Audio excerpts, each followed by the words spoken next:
രാവിലെ ഞാൻ വീട്ടിൽ നിന്ന് പത്തനംതിട്ട കളക്ടറേറ്റിലേക്ക് വരുന്ന വഴിക്ക് പത്തനംതിട്ട പോലീസ് ഇടയ്ക്ക് വെച്ച് കൈ കാണിച്ചു തന്നു.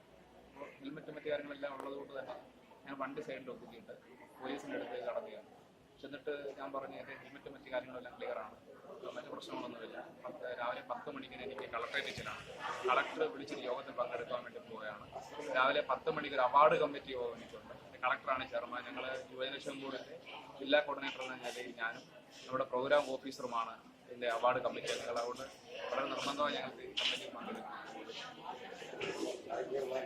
കളക്ടർ ചെയർമാനായ യുവജനക്ഷേമ ബോർഡ് ജില്ലാ കോർഡിനേറ്റർ എന്ന നിലയിൽ ഞാനും നമ്മുടെ പ്രോഗ്രാം ഓഫീസറും കൂടെ അംഗങ്ങളായ അവാർഡ് കമ്മിറ്റിയിൽ പങ്കെടുക്കാൻ വേണ്ടി രാവിലെ 10 മണിക്ക് കളക്ടറേറ്റിൽ വരുന്ന വഴിക്കാണ് പോലീസ് കാണിച്ചത്. അപ്പോൾ ഞാൻ പറഞ്ഞു എനിക്ക് രാവിലെ ഇന്ന യോഗത്തിൽ പങ്കെടുക്കും, എൻ്റെ പാങ്ങളെല്ലാം ക്ലിയർ ആണോ, എന്നെ വിടണമെന്ന് പറഞ്ഞു. എസ് ഐ പറഞ്ഞു